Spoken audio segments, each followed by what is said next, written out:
Hi everybody, welcome to the GM's Alcove. I'm GM Fritz. Today we're going to continue our series looking into the Dungeons & Dragons 5th edition rules for new players. Today's a special episode. We're going to take a look at something that is very basic and a lot of experienced players might take for granted, and that's dice. We're going to look at the dice D&D uses, the terminology involved with them, which dice is which, basically. So if you're new to role-playing games, and D&D specifically, this episode I hope it will be very helpful for you guys. So let's jump into the video and take a look at these little cubes. D&D uses quite a number of different dice types, otherwise known as polyhedral dice. From left to right, we can see the different types here. There's a 4-sided dice, which is basically a pyramid. We have some 6-sided dice, and then we have an 8-sided dice, kind of like a diamond shape. Then we have a couple 10-sided dice, followed by a 12-sided dice, and finally a 20-sided dice, which will be used very often in the game system. Now, of these different types of dice, a player will often collect multiples of the same die because sometimes you'll need to roll more than one of any type of dice, and we'll see how that works later on. Well, dice are used for all sorts of things in Dungeons & Dragons. Everything from resolving an attack roll, rolling damage, rolling effects of spells, or perhaps rolling to see if a skill, such as picking pockets, is successful or not.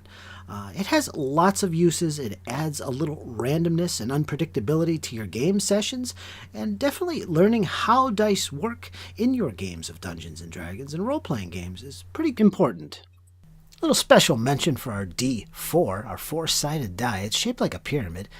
Nasty little thing if you ever step on it. But anyway, just as a note, I find the best way to roll this is kind of to lob it a little bit in the air or to drop it straight down as opposed to letting it roll out of your hand and maybe slide across the table. It tends to slide. You don't get a nice roll on the die. So my advice is to give it a little lob in the air like this and to get a better varied result.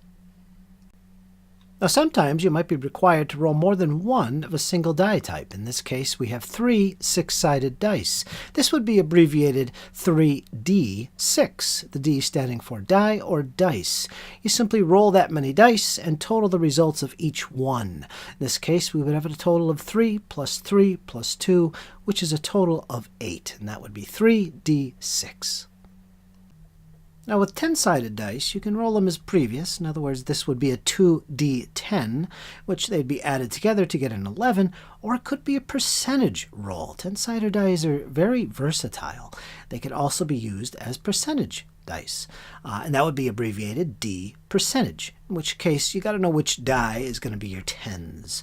And it's a simple matter of rolling both dice, figuring out which one is the tens, and that will be your result in terms of a percentage roll. And sometimes this is also abbreviated as D100. The only difference is that it's not really read as a percentage, it's rolled as a 1 to 100 result. In this case here we have a 50 and a 9. That would be a 59% or a 59 on a D100 roll. In this case we have a 70 and a 4, which is a 74. One unique aspect of dice rolling in D&D is what's called having advantage or disadvantage. And basically you're going to roll 2d20, and you're either going to take the highest rolling d20 or the lowest rolling d20. Now if you have advantage, you'll be taking the highest of the two rolls. For instance, maybe you're making a skill check or you're making an attack roll. You'll roll 2d20 if you have advantage, and you'll take the highest result. It's considerably beneficial to have advantage. Disadvantage is the opposite. It's when you have a substantial disadvantage. For whatever check you're making, you'll roll 2d20 and you will keep the lowest. Simple as that. So that's advantage and disadvantage in D&D. Now, during character creation, you might see one player rolling 4d6, dropping the lowest.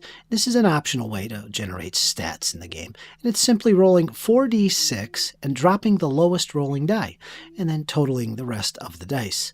In this case here, we roll our 4d6, and we find which one is the lowest. That would be the 4. It would be taken out, so we'd have a total of 6, 5, and 5 for our stat.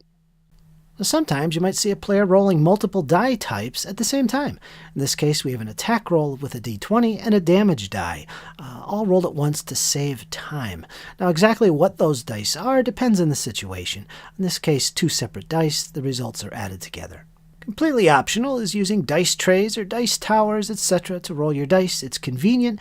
In my case, I use a dice tray. It keeps the dice together, keeps them organized, keeps them from rolling off the table. And that's pretty much how dice are used in Dungeons & Dragons and most other role-playing games as well. One important thing to mention, lastly, is that sometimes there are modifiers added to your die roll totals. For instance, if you're rolling 3d6 plus 5, you'll roll your 3 6-sided dice and you'll add 5 to that total. And that would apply to a lot of other dice types as well. So keep an eye open for those modifiers to your total die rolls as well.